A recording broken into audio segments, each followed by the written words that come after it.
오늘은 사도행전 5장의 말씀으로 멈출 수 없는 열심이라는 제목으로 말씀을 나누겠습니다. 우리가 살펴보고 있는 5장은 아나니아와 삽비라의 사건에서 연속이 되는 그 내용이죠. 교회가 성령의 충만함을 입어 부흥함과 동시에 또 외적인 문제와 내적인 문제들에 맞닥뜨리게 됩니다. 늘 좋을 수밖에 없음을 이해를 하시면 좋겠습니다. 성령이 충만한 교회라고 할지라도 모순이 있음을, 내적인 모순이 있고, 어떻게 성도라는 아나니아와 삽비라 안에 사단이 가득할 수가 있겠습니까? 이런 질문이 들 수 있지만 충분히 그럴 수 있다는 것을 이해해 주시면 좋겠습니다. 성령이 충만할수록 사단의 역사도 그만큼 강하게 일어난다는 것을 이해하시면 좋겠습니다. 교회가 왕성하게 일어나려고 할수록 외적인 핍박과 외적인 어려움들도 동시다발적으로 일어나는 모습을 우리가 보게 됩니다. 또 6장에 우리가 다음에 나누겠지만 6장에 가면 교회 안에 과부들의 구제에 대한 갈등들이 생기는 것을 볼 수 있습니다.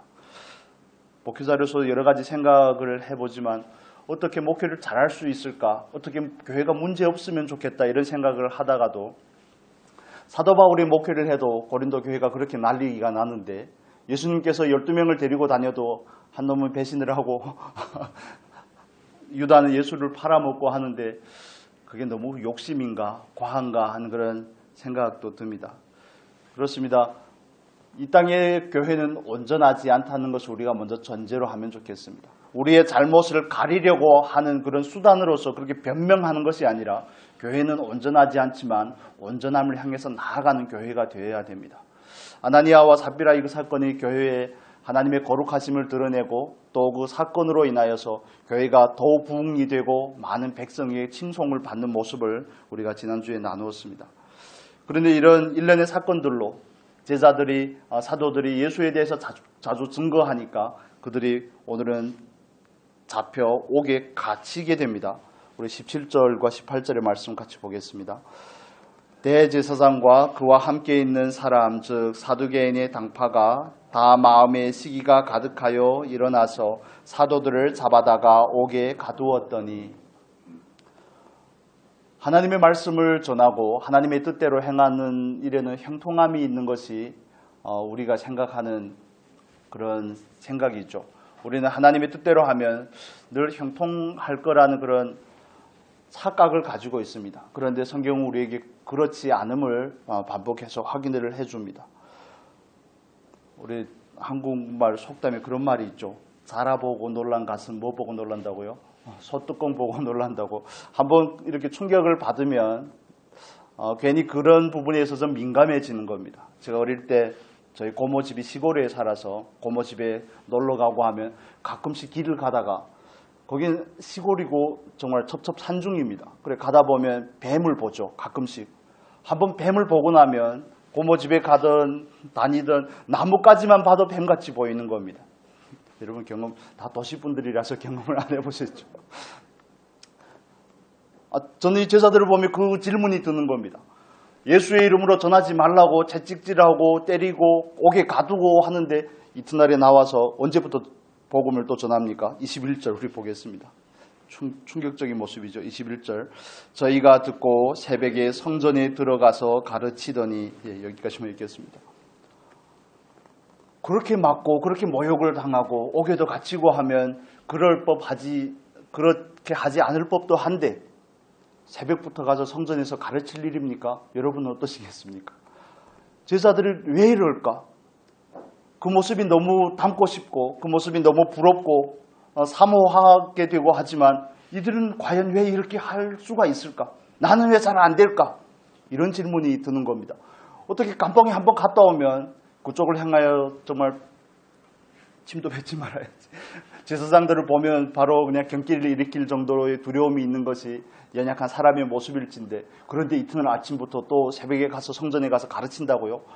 이건 보통 열심이 아닙니다. 사도 바울이 말하는 것처럼 정말 미쳐도 단단히 미친 거죠.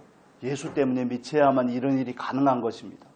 그런데 제자들이 가진 이런 멈출 수 없는 열정, 하나님을 위한 열심이 있기 전에 먼저 하나님께서는 하나님의 그 계획과 그 뜻을 이루기 위해서 오늘도 열심히 일하고 계신다는 사실을 이해하셔야 됩니다. 오늘도 그 구원의 역사를 이루기 위해서 변찮는 사랑으로 정말 인내로 일하시는 그 하나님을 우리가 먼저 경험을 하면 좋겠습니다. 제자들이 그 하나님을 만났기 때문에 그 하나님의 열심이 제자들 안에 의식이 된 거 아닙니까? 전이가 된 거 아니겠습니까? 그렇기 때문에 그들이 하나님의 어떤 분이신지를 알기 때문에 하나님의 사랑이 어떤 것이고 하나님의 그 구원이 얼마나 놀라운 것인지를 알기 때문에 거기에 동참하고 거기에 통로로 쓰임을 받는 겁니다. 결코 그들이 가진 열심은 그들 스스로에게서 나온 것이 아닙니다. 제자들의 본래 모습을 우리가 잘 알지 않습니까? 제자들 스스로에게서 그런 열심이 나올 수가 없습니다. 정말 3년여 동안 먹여주고 재워주고 가르쳐주고 기적을 경험하게 했던 그 예수님을 제자들은 보기 좋게 버리죠. 예수님께서 십자가에 못 박힌다고 그럴 때 정말 얼마나 급했으면 벗은 몸으로 이불을 감고 도망을 치겠습니까? 수제사인 베드로는 어떻습니까? 3번이나 맹세하고 저주하면서까지 부인하고 또 유다는 은 30냥의 스승을 팔고 그런 제자들이 아닙니까? 그런데 어떻게 그 제자들이 얼마 안 되는 짧은 시간에 이렇게 놀라운 변화가 있을 수 있을까? 결코 제자들 스스로 변화하고자 한 것이 아니라 하나님께서 그들을 변화시킨 것입니다. 교회는 이런 곳이죠. 하나님의 변화를 받은 사람들의 모임이죠. 부름을 받아서 점진적으로 변화되어 가는 사람들의 모임입니다. 우리에게도 제자들이 옛날 모습과 같은 그런 모습들이 있을지라도 걱정하지 않으셔도 됩니다. 하나님께서 결코 그 일을 이루실 줄을 여러분 믿으시기를 바랍니다. 다만 우리 안에 동기가 있어야 되죠. 이런 고백이 있으면 좋겠습니다. 하나님, 저도 변화시켜 주십시오. 이 고백이 있으면 하나님께서 비로소 일하실 수가 있습니다. 하나님, 저도 성장하게 해 주십시오. 저도 제자들과 같이 이런 정말 세상 사람들이 보기에는 미친 것 같은 이런 열정을 가지고 하나님을 섬기게 해 주시고 그 사명에 올인할 수 있도록 인도해 주십시오. 물론 모든 사람에게 이런 열정이 있는 것은 아닌 것 같습니다. 하나님께서 각자를 부르신 그 부르심이 다르고 쓰임새가 다르기 때문에 주신 열정이 크기도 다르기 때문에 다를 수 있지만, 그러나 하나님께서 우리에게 각자에게 맡긴 그 일에 대해서는 우리가 모든 걸 걸어야 되지 않겠습니까? 그게 큰 일이든 작은 일은 없습니다. 하나님 앞에서 모든 일이 다 소중한 것이죠. 제자들이 이렇게 하나님 앞에서 열심히 섬길 수 있는 이유는 하나님께서 열심히 있으신 분이시기 때문에 그렇습니다. 그들은 정말 예수님을 따라다니면서 예수님에게서 보지 않았겠습니까? 때로는 밤이 맞도록 기도하시는 예수님, 하나님의 아들이신데 밤이 맞도록, 제자들을 선택하기 전에는 밤이 맞도록 기도하시는 그 모습들을 제자들이 얼마나 많이 보고 배웠겠습니까? 그 모습들이, 그 하나님의 열심이 제자들을 변화시켜서 제자들로 하여금 예수의 이름을 증거하다가 모욕을 당하고 감옥에 갈지라도 다시 나와 그 이름을 증거하게 하는 그 자리에 서게 하는 겁니다. 하나님께서 하신 놀라운 일인 줄로 믿습니다. 제자들을 바꾸실 수 있는 하나님이 저와 여러분도 바꾸실 수 있다는 사실에 우리가 믿음을 드리시면 좋겠습니다. 하나님, 저도 변화시켜 주십시오. 소원과 믿음을 드려야지 하나님께서 비로소 우리 안에서 역사할 수 있습니다. 우리가 동의하지 않으면 하나님께서 일하시기가 굉장히 어려우시죠. 우리로 하여금 먼저 동의하게끔 해야 되기 때문에 그 동의를 이끌어내기까지 많은 세월이 낭비되는 경우들을 봅니다. 여러분, 저와 여러분은 그리스도 예수 안에서 새로운 피조물이 되었다는 사실을 믿으시기를 바랍니다. 그렇기 때문에 내가 결정하는 겁니다. 하나님, 맞습니다. 제가 동의합니다. 제가 변화되기를 원합니다. 저도 정말 하나님의 그 열심을 쫓아서 하나님 앞에 열심 있는 자가 되게 해주십시오. 이런 동의는 우리 안에서 일어나는 겁니다. 하나님께서 소원을 주시지만 동의는 우리가 하는 겁니다. 그렇게 되면 하나님께서 비로소 우리 안에서 그 놀라운 일들을 이루실 수가 있습니다. 저는 이 제자들의 모습이 얼마나 도전이 되는지, 또 얼마나 사모함이 되는지, 얼마나 닮고 싶은지, 그 일이 무슨 일이라고 우리 41절 한번 볼까요? 40절, 42절을 보겠습니다. 40절에서 42절까지 같이 보겠습니다. 저희가 옳게 여겨 사도들을 불러들여 채찍질하며 예수의 이름으로 말하는 것을 금하고 놓으니 사도들은 그 이름을 위하여 능욕받는 일에 합당한 자로 여기심을 기뻐하면서 공회 앞을 떠나니라. 저희가 날마다 성전에 있든지 집에 있든지 예수는 그리스도라 가르치기와 전도하기를 쉬지 아니하니라. 아멘. 방금도 말씀을 드렸지만 예수님의 제자들 가운데 대표적인 제자가 베드로죠. 베드로, 야고보, 요한이 대표적이지 않습니까?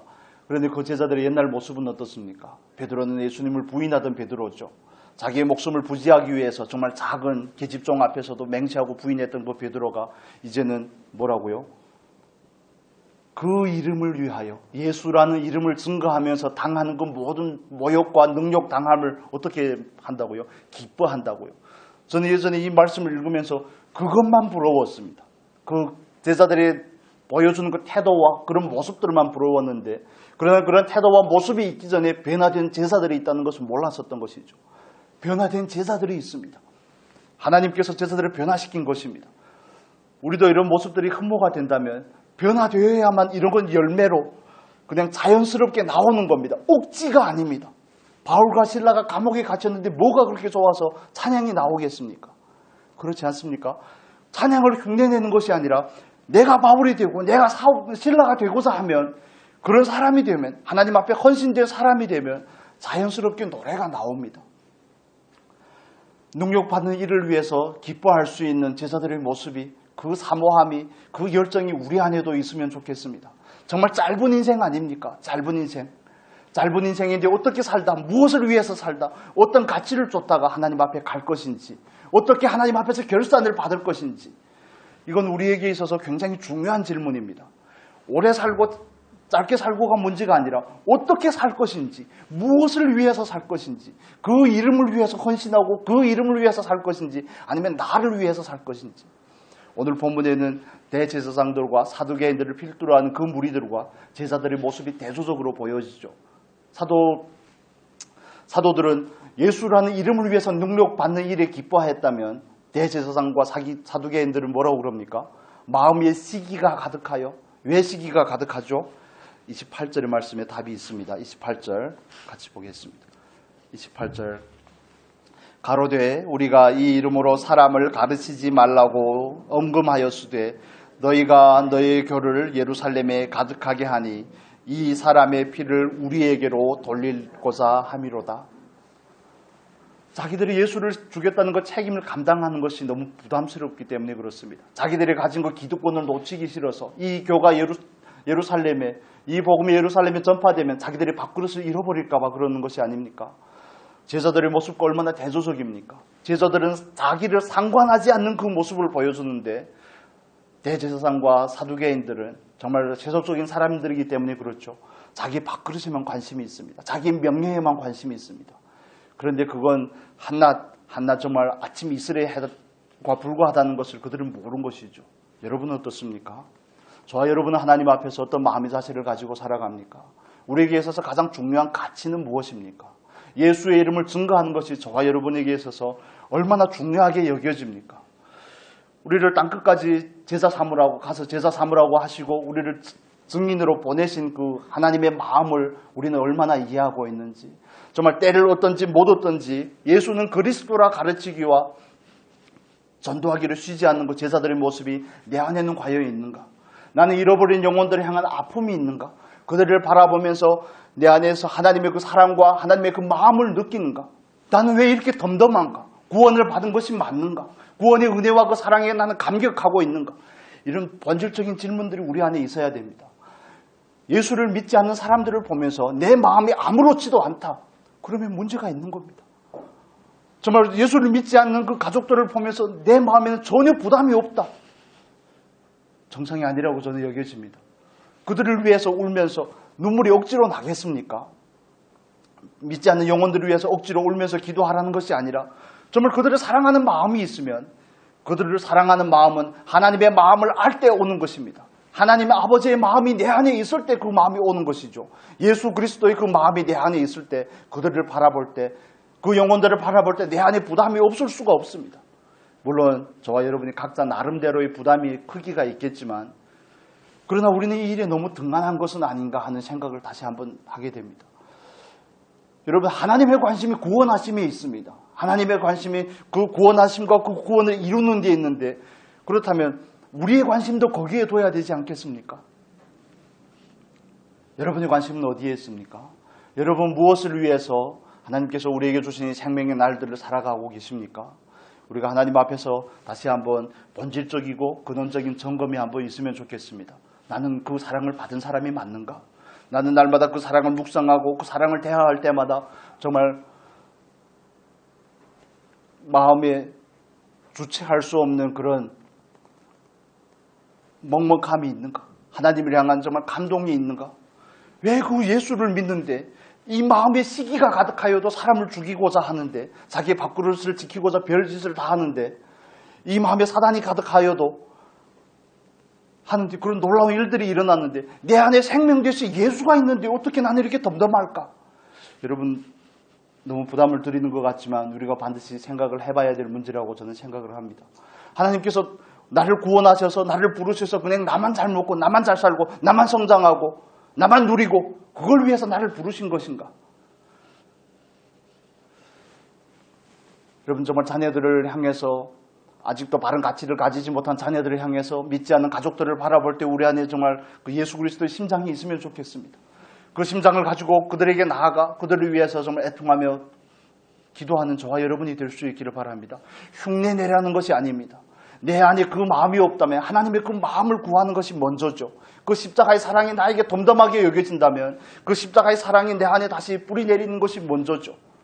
나를 위해 죽으신 그분을 우리가 믿는데, 그분이 은혜를 입었는데 어떻게 그 사랑에 대해서 반응이 없을 수가 있을까? 때론 냉랭할 때가 있습니다. 저도 그렇고 때론 냉랭할 때가 있지만, 그러나 그 사랑을 다시 생각하고 그 다시 묵상하면 어떻게 내 안에 사랑이 채워지지 않을 수가 있겠냐 하는 이 말씀을 드리는 겁니다.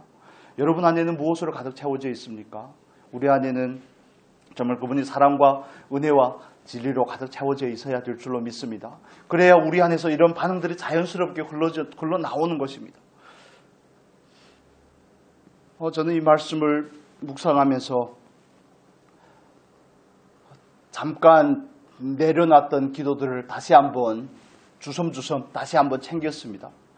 그렇게 기도해도 회개하지 않는 가족들을 보며, 그렇게 기도해도 아직 예수를 구주로 고백하지 않는 가족들을 위해서 기도하던 그 기도를 잠깐 얼마 동안 쉬었거든요.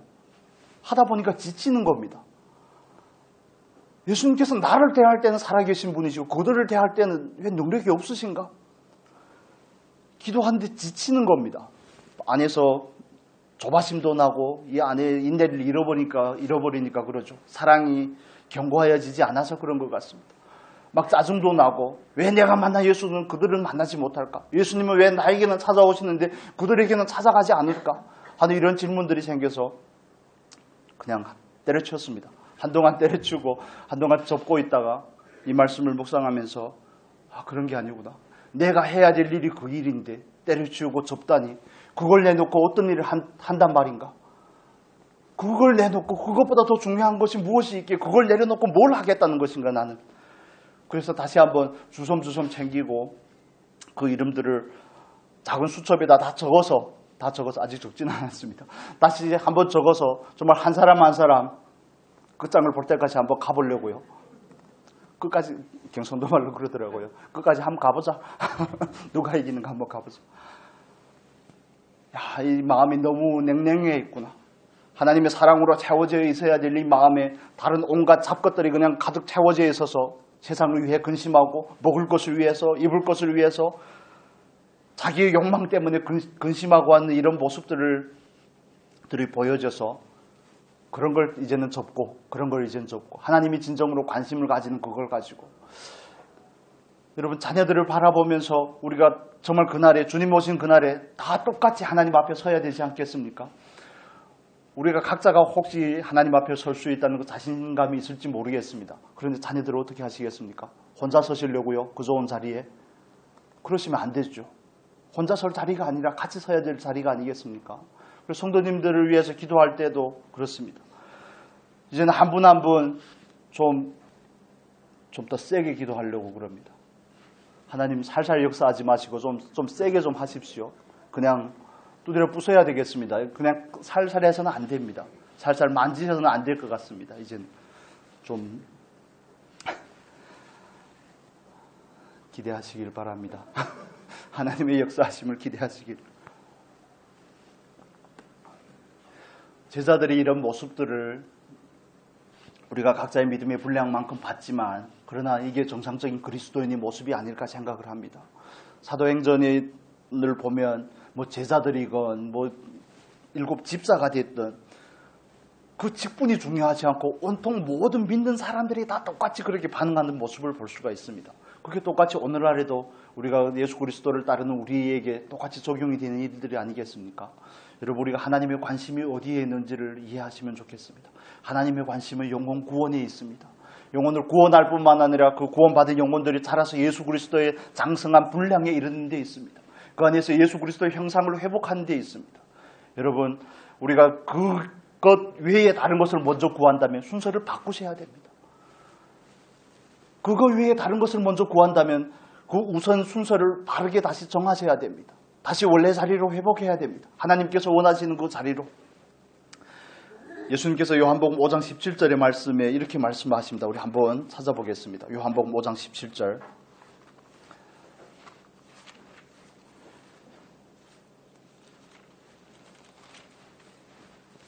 5장 17절 같이 읽겠습니다. 예수께서 저에게 이르시되 내 아버지께서 이제까지 일하시니 나도 일한다 하시매. 아멘. 예수님께서 제자들에게, 예수님께서 그 유대인들에게 이렇게 말씀을 하시죠. 내 아버지께서 이제까지 일하시니 나도 일한다 하매. 하나님께서는 이제까지 무슨 일을 하고 계시는 것입니까? 그 구원의 역사를 이루어 가시는 것이죠. 그 하나님의 열심으로 구원의 역사를 이루어 가십니다. 정말 여태 동안 창조하시고 일곱째 날에 쭉 쉬는 것이 아니라 그 창조를 보존하시고 그 과정 가운데서 그 구원의 역사를 오늘도 그 열심을 가지고 이루어 가시는 그 하나님, 예수님께서는 그렇게 말씀하시죠. 아버지가 일하시니 나도 일한다. 예수께서 일하시니 저와 여러분도 일해야 되지 않겠습니까? 저와 여러분도 하나님께서 우리를 위해서 일할 수 있도록 기도해야 되지 않겠습니까? 이걸 우리가 해야 될 일입니다. 이것보다 더 중요한 일은 없습니다. 여러분, 우리 각자의 신앙을 하나님 앞에서 체크해보고 가족들과 자녀들과 일가 친지들의 신앙 그 상태에 대해서 한번 점검을 해보시고 다시 중보의 자리에 앉아 도고의 기도를 회복해 줄 수 있기를 예수님의 이름으로 축복합니다. 이걸 우리가 해야 되는 일입니다. 하나님의 관심이 거기에 있는데 우리의 초점이 거기에 맞춰 있지 않다면 우리는 어찌 보면 가장 중요한 가치를 놓치고 있는 것일 수도 있습니다. 정말 성전에 있든지 집에 있든지 날마다 전도하기를 힘쓰고 우리가 전도팀을 나가서 막 나가 전도한다는 그런 느낌이 아니라 여러분, 우리 각자의 분수에 맞게 기도해야 될 때는 기도하고 전도해야 될 때는 전도할 수 있는 은혜가 있기를 바랍니다. 먼저 그들을 위해서 중보하는 기도를 해야 됩니다. 그래야지 하나님께서 그들에게 역사할 수 있도록 정말 끝까지 인내를 가지고 기도할 수 있기를 바랍니다. 나에게 찾아오셨던 예수 그리스도께서 그에게도 찾아가시도록 기도하다 지치셨습니까? 그러면 다시 한번 열정을 회복해 주시기를 바랍니다. 하나님 앞에서 우리 마음 가운데 그 열정을 다시 회복시켜 주실 줄로 믿습니다. 하나님의 관심이 구원에 있는데 우리가 그 구원을 등한시한다면 우리는 과연 무엇을 위해 사는 것인지, 바르게 사는 것이 맞는지 하는 이런 근본적인 질문들을 우리가 만나게 됩니다.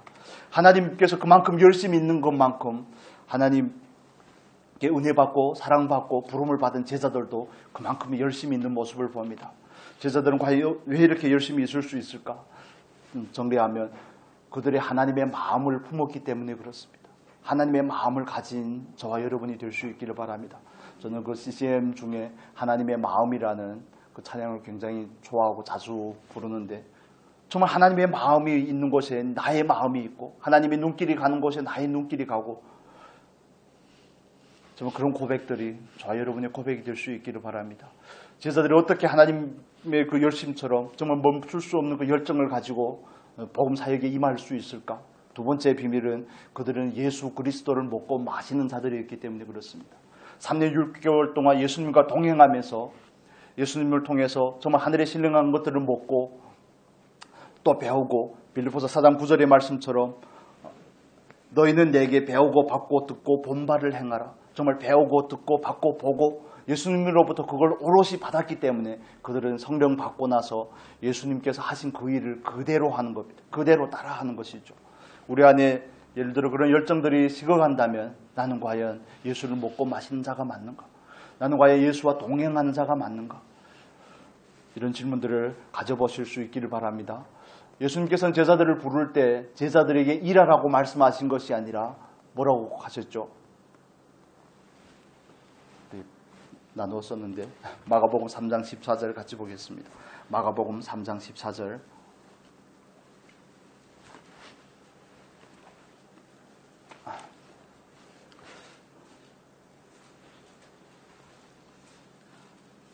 같이 읽겠습니다. PPT 보셔도 됩니다. 3장 14절. 이에 12를 세우셨으니 이는 자기와 함께 있게 하시고 또 보내사 전도도 하며. 네, 여기 보면 3장 14절에 보면 12를 세우셨는데 세우신 첫 번째 이유가 뭐죠? 자기와 함께 있게 하시고, 함께 있게 하는데 하나님은 관심이 있습니다. 함께 있지 않으면 그 다음에 일들을 하는 것이 의미가 없습니다. 여러분 이해가 되시죠? 함께 있게 하시고 또 그 다음에 그건 부연적인 결과로서 말하는 거죠. 일을 시키긴 하시지만 먼저는 함께 있게 하시고 또 보내사 전도하게 하시고 귀신들을 쫓아내게 하시고, 함께 있지 않고 그 다음에 일들을 하는 것은 어찌 보면 아무것도 아닐 수가 있습니다.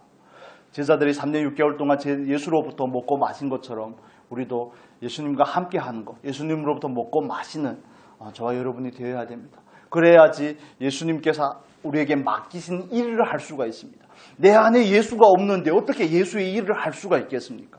그게 하나님의 일입니까? 내 일이지. 그렇게 되면 내 안에 예수로 하지 않는데 그게 어떻게 하나님의 일입니까? 다 내 사랑입니다. 내 의이고 모든 건 나를 뺄 수가 없는 것입니다. 그러면 그래서 예수님께서 마태복음 7장 21절에서 뭐라고 그러죠? 나보고 주여 주여 하는 자마다 다 하나님의 나라에 들어가는 것이 아니라고 말하죠. 그들의 변명이 더 가관입니다. 우리가 예수의 이름으로 병든 자도 치료하고 귀신도 쫓아내고 했는데 뭔 말씀을 그렇게 하십니까? 섭섭하게. 뭐라고 그럽니까? 너희는 나를 알지 못한다. 예수님의 그 말의 의미인즉 너희가 나를 알지 못한다. 다른 의미로 내가 너희를 알지 못한다는 건 너희가 나를 알지 못한다는 것을 의미하는 것이죠. 여러분, 하나님께서 우리를 부르신 목적은 일을 시키기 위함보다는 우선 뭐가 중요합니까? 함께 하는 것이 중요한 겁니다.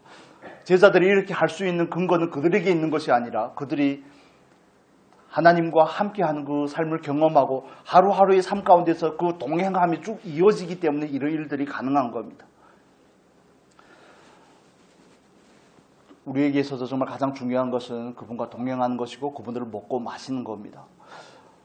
종교는 늘 업적을 강조합니다. 시간에도 우리가 함께 나누겠지만 종교는 늘 업적을 강조합니다. 눈에 보이는 일을 얼마나 많이, 얼마나 크게, 얼마나 폼이 나게 했는가를 강조하지만, 그러나 신앙은, 그리스도의 신앙은, 기독교는 그런 게 아닙니다. 기독교는 종교가 아니죠. 기독교는 누가 하느냐에 관심이 있습니다. 무엇으로 하느냐에 관심이 있고 얼마나 많이 하느냐에 관심이 있는 것이 아니라 과연 누구를 위해서 하느냐 하는 이런 근원적인 질문들에 관심이 있습니다. 그런데 알게 모르게 여러분도 많이 경험을 해보셨겠지만 우리의 삶 가운데서 뿐만 아니라 많은 교회에서 강조하는 것은 외적인 크기와 사이즈를 자꾸 강조합니다. 양을 강조합니다. 제가 중국에서 사역을 하면서 많은 선교사님들을 만나봤지만 선교사님들을 파송하고 후원하는 교회들에서 나쁘다는 의미가 아닙니다. 여러분 오해하지 마시기를 바랍니다. 자꾸 실적을 내라 한다는 겁니다. 그게 선교사님들의 고충입니다. 실적을 내라고. 낯선 곳에 가서 복음을 전하는 일이 그렇게 호락호락 하겠습니까? 말도 안 통하는데. 저 같은 경우에 거기서 나왔으니까 중국어를 그래도 하고 언어가 통하죠. 그런데 오리지널 한국에서 자랐던 분이 사명을 가지고 중국에 갔는데, 중국이나 다른 나라에 갔는데 언어를 배우는데 최소한 3년이 걸립니다. 아무리 열심히 해도. 길게는 5년, 10년 돼도 대화조차 안 되는 분들이 가득하거든요. 그런데 거기서 자꾸 실적을 내라니 어떻게 내겠습니까? 그러다 보면 그 실적을 위조하게 됩니다. 선교 보고가 거짓적인 부분들이, 부풀려진 부분들이 섞일 수밖에 없습니다. 수백 명의 선교사님들이 갖고 계시는데 뭔 교회가 그렇게 많고 뭔 사역이 그렇게 많겠습니까? 그렇지 않은 경우들도 있는 것이죠. 그런데 여기서 자꾸 실적을 내라고 그러니까 얼마나 부담이 되겠습니까? 물론 저를 도와줬던 교회들도 그런 교회들이 가끔 있었습니다. 그럼 저는 그렇게 너무 대바라져 그렇습니다. 그러려면 주지 마시라고. 내가 안 먹고 말지. 그런 식으로 하려면 하지 말라고. 그렇게 쉽게 되는 게 아니라고. 뭐 70년대, 80년 됩니까? 교회만 세우면 교회가 미어 터지게요? 그렇지 않습니다.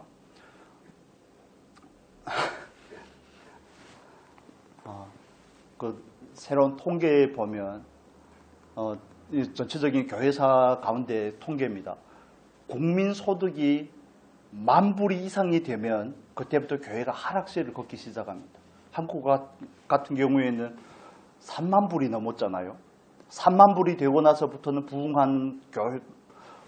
교회가 부흥하는 나라를 본 적이 없다고 교회 통계에서 그렇게 말합니다. 여러분, 옛날 같지 않습니다. 수입이 많아지고 이제는 그런 다른 것들로부터 충족할 수 있기 때문에 영혼의 목마름이 없습니다. 영적인 것을 사모하지 않습니다. 눈에 보는 것을 즐기고 누리고 하기에도 버거운데 여러분, 우리가 정말 하나님 앞에서 그 외적인 것을 결과를 자꾸 논하기보다는 하나님 앞에서 그분을 먹고 마시는 삶에, 그분과 동행하는 삶에 관심을 가져주시면 좋겠습니다. 그분이 우리 안에 채워지면 우리가 말하든지 행하든지 하는 모든 일이 그분이 자랑이 될 것입니다. 그분이 드러날 것입니다. 정말 새벽부터 성전에 가서 가르치지 말라고 해도 자연스럽게 할 수밖에 없는 그 결과들이 양산이 될 수밖에 없습니다. 열매는 나무의 열매죠. 그래서 그 나무가 되어야지 그 나무의 열매를 맺는 것과 같은 원리가 아니겠습니까? 그래서 우리는 그 제자들과 같은 존재가 되기를 힘쓰는 겁니다. 예수와 함께하는 삶, 동행하는 삶, 예수를 먹고 마시는 그 삶이 우리 안에서 이루어지면 전하는 것은 어렵지 않습니다. 전함을 우리가 흉내내라는 것이 아니라 내 안에 예수로 열심히 채우자는 것을 말씀을 드리는 겁니다. 여러분, 제자들이 이렇게 할 수 있는 그 정말 뜨거운 열정을 가질 수 있었던 이유는 그들은 성령의 충만함을 받은 사람들입니다. 성령의 충만함을 받기 이전에 그들이 반드시 경험하고 통과해야 될 한 관문이 있죠. 성령이 충만하기 전에 그들은 처절한 절망과 실패를 경험했던 사람들입니다. 베드로와 같은 경우에도 정말 다른 사람들은 다 부인할지라도 나는 끝까지 함께 하겠습니다 했던 그 고백을 정말 보기 좋게 부인하지 않습니까? 그런 실패들이 그들을 기도의 자리에 앉게 하고 기도의 자리에 앉았을 때 하나님께서 약속하신 그 성령의 충만함을 받게 되는 것입니다. 그래서 제가 스스로 이 말씀을 묵상하면서 나는 왜 성령의 충만함을 원하긴 하는데 그렇게 간절하게 사모하지 않을까? 자기의 약함을 덜 만나서 그렇습니다. 내가 약하다는 사실을, 예수 그리스도가 없이는 아무것도 할 수 없다는 사실을, 할 수 없는 건 알겠는데 아무것도 할 수 없다는 것 동기가 덜 되는 겁니다. 그 실패를 덜 해서 그렇습니다. 절망이 되지 않았기 때문에 그렇습니다. 십자가에서 완전히 죽는 그 경험이 없기 때문에 그 성령의 충만함이 나에게는 별로 필요하지 않은 겁니다. 내가 하는 그 일들이 하나님의 일인지 세상 일인지 내 자랑인지 예수의 자랑인지 이런 부분에 대해서 구별도 잘 안 될 뿐만 아니라 정말 예수로 하지 않는 것, 성령으로 하지 않는 일들이 하나님 앞에서 아무 의미가 없다는 사실에 대해서 깊이 인식하지 못하고 있기 때문에 나는 성령의 충만함을 덜 구하고 있구나. 나는 성령의 충만한 삶을 그렇게 사모하지 않는구나. 사모하는 것 같은데 그렇게 사모하지는 않는구나. 여러분, 성령 충만한 저와 여러분 될 수 있기를 바랍니다. 성령의 충만함을 사모하시기를 바랍니다. 나로, 그리스도인은 나로 사는 것이 아닙니다. 믿음으로 사는 것이고 예수로 사는 것이죠. 우리 주일학교 친구들이 열심히 외우던데 이제는 내가 갈라디아서 2장 20절의 말씀, 이제는 내가 산 것이 아니요 누구로 산다고요? 내 안에 계신 예수 그리스도로 산다고 하는 그 말씀이 우리에게 정말 날마다 실제로 경험이 될 수 있기를 바랍니다. 성령의 충만함을 사모하지 않는 이유, 절망하지 않았기 때문에 그렇습니다. 그래도 내가 삶을 살만한 여유가 있다고 생각하기 때문에 그렇습니다. 그래도 내가 하나님의 뜻을 행할 수 있다고 생각하기 때문에 그런 일들이, 그런 불상사들이 생기는 겁니다. 여러분, 사도 요한이 어떻게 그렇게 불같은 성격을 가진 우레의 아들이라 그러죠. 보아너게라고 그러지 않습니까? 그렇게 불같은 성격을 가졌던 사도 요한이 그렇게 변화될 수가 있습니까? 사랑의 사도가 될 수가 있습니까? 사랑의 여러 가지 특징들이 있지 않습니까? 오래 참는 사도가 될 수 있냐고요. 어떻게 그럴 수가 있습니까? 자기의 과거의 모습이 완전히 발견이 되기 때문에 그렇습니다. 과거의 나로서는 결코 이 사역을 감당할 수 없음을 그가 알게 되기 때문에 오히려 그 성급한 사도 요한이 사랑의 사도로 변할 수가 있는 것입니다. 그 베드로의 처절한 실패가 베드로로 기도의 자리에 앉게 한 것처럼 성령의 충만함을 사모하게 했던 것처럼 우리에게 있어서도 마찬가지입니다. 나는 과연 예수로 사는가? 이런 질문에 대해서 떳떳하지 못하다면 우리는 하나님 앞에 기도의 자리에 더 앉아야 됩니다. 성령의 충만함을 구하셔야 됩니다. 여러분, 나로 사는 것이 아니라 예수로 살 수 있는 성령의 인도함을 받는 저와 여러분이 될 수 있기를 바랍니다. 이게 정상적인 삶인데 저 스스로만 봐도 너무 부끄럽기 때문에 어떻게 간증을 할 수가 없습니다. 로마서 8장 9절을 한번 보겠습니다. 로마서 8장 9절.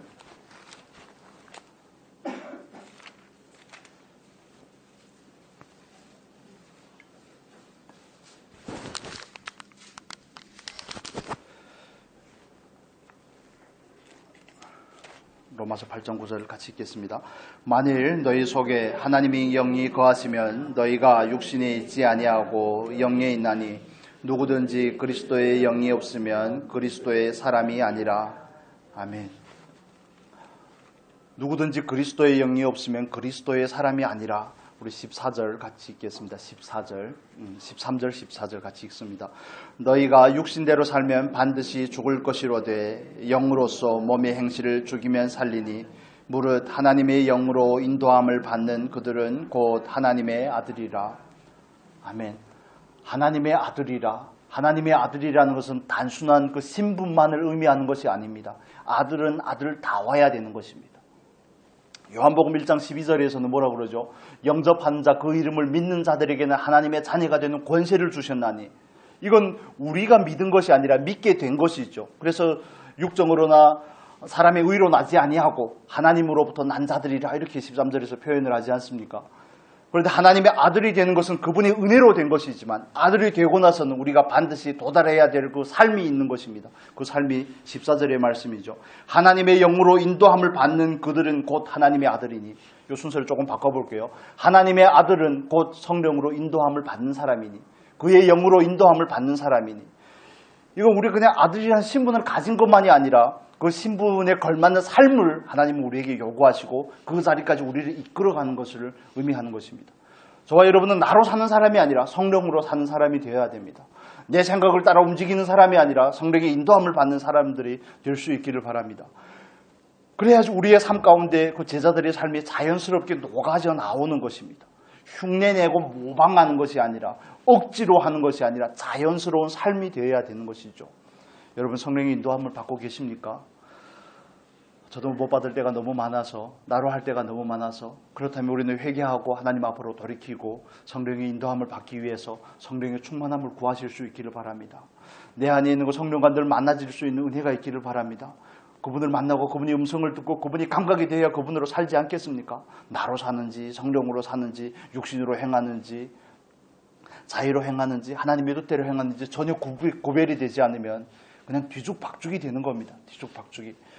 그래서 우리가 하나님 앞에서 정말 더 온전해지고 우리 안에서 더 그 부분들이 잘 구분이 되면 좋겠습니다. 잘 분별이 되면 좋겠습니다. 어찌 보면 좀 어려운 삶일 수 있지만 이 자리가 우리가 도달해야 될 자리입니다. 우리가 자꾸 내가 한 것이 너무 많기 때문에 내 자랑이 되고 내 자랑이 많기 때문에 하나님 앞에서 그 교만한 마음이 꺾여지지 않는 것이죠.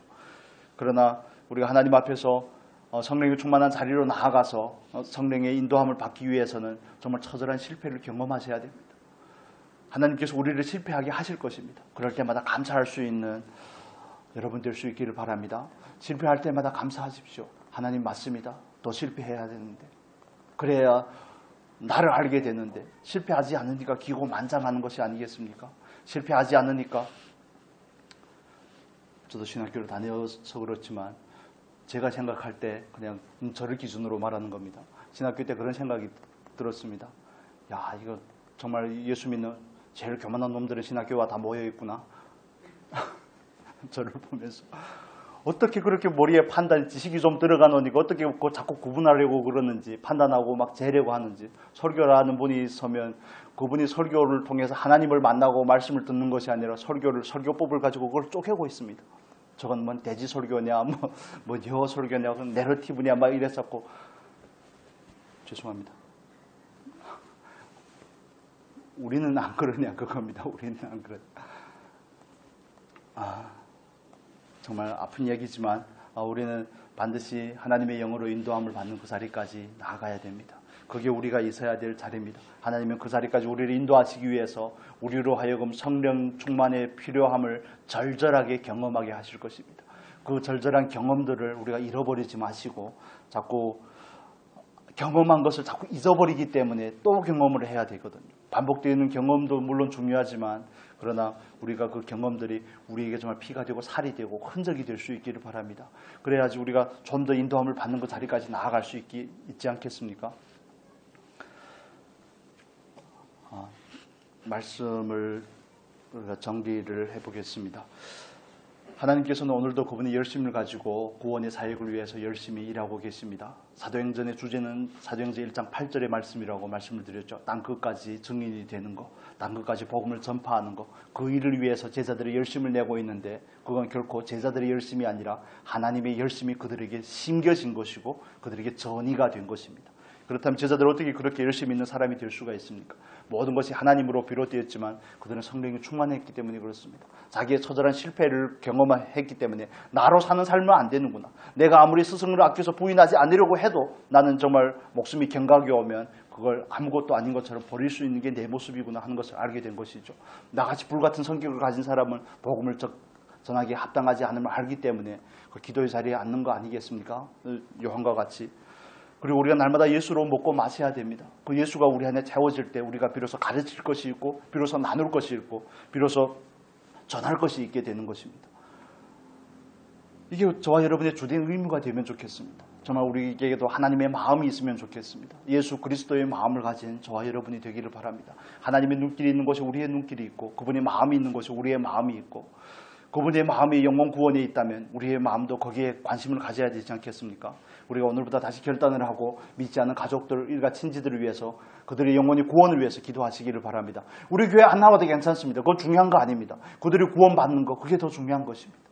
그들이 구원받는 거, 그들이 예수를 아는 거, 정말 기도하다가 잠깐 멈추셨다면 다시 회복할 수 있는 기도를 다시 회복하고 도구의 자리에 앉는 저와 여러분이 될 수 있기를 바랍니다. 그래서 우리에게도 그 멈추지 않는 열심을 가지고 정말 끝까지 통로되고 증인되는 우리 모두가 될 수 있기를 예수님의 이름으로 축복합니다.